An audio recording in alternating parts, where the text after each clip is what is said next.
I would now like to invite the closing speeches from the teams.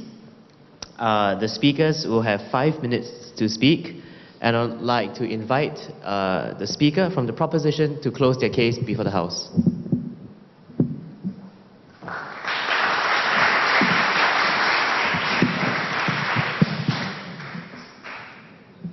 If I speak like this, can the mic pick up my voice? Okay, cool.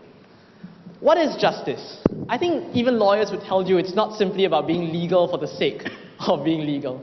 But unfortunately, that's the kind of case we've heard from Team ACJC today. That legal expertise is important because legal expertise is important. That adversarial board is important because an adversarial board is kind of the way it works in the world right now. Whereas those were never arguments that challenge the heart of this issue. So yes, when I'm a judge deciding what punishment to mete out to someone for financial fraud or for theft, I need to be able to ensure that the prosecution has proved beyond all reasonable doubt. But when I'm someone who's responsible for the lives of everyone in this country, my burdens and my responsibilities are fundamentally different. This debate was not also about a question of whether an adversarial system was better or an inquisition system was better. No offense to the French, of course.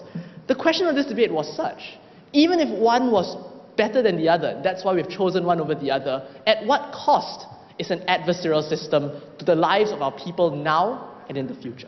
So I want to take you through the heart of Team ACJC's case, this idea that an adversarial system is important. And let me show you what are the ramifications of such an option.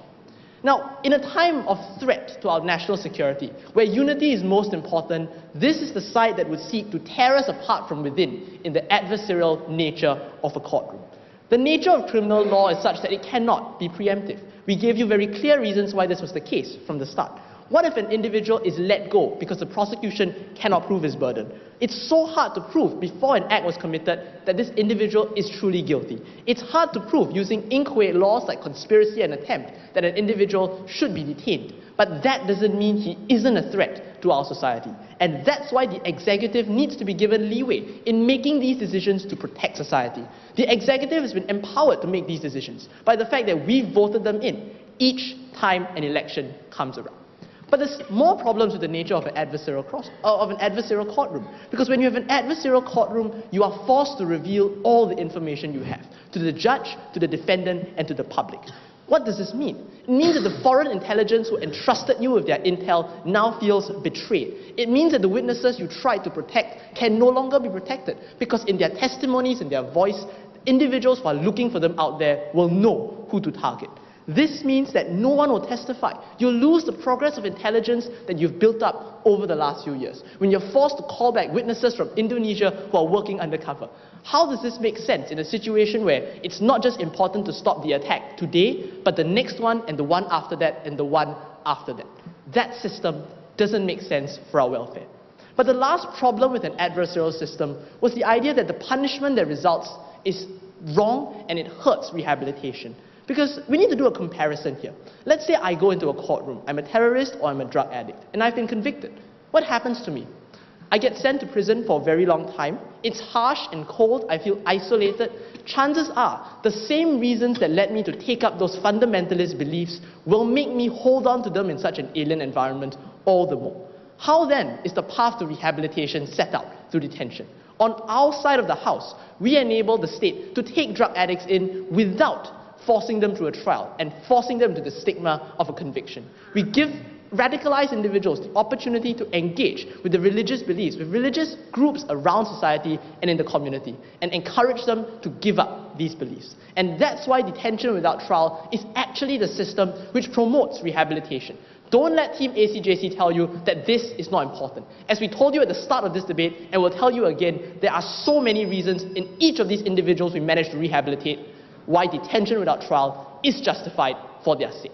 But the last thing I want to talk about is the idea of checks and balances. So now that we've established detention without trial is important, can we ensure that it will not hurt us and bite us instead?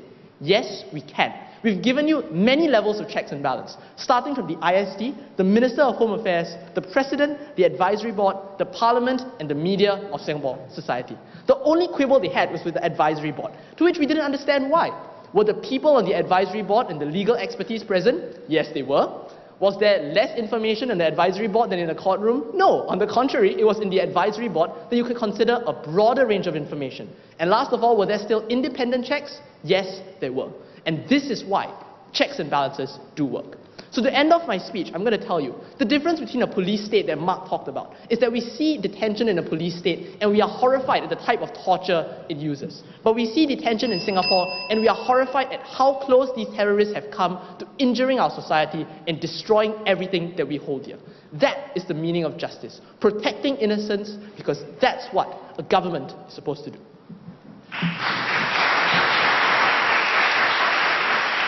The speaker spoke for 5 minutes and 17 seconds.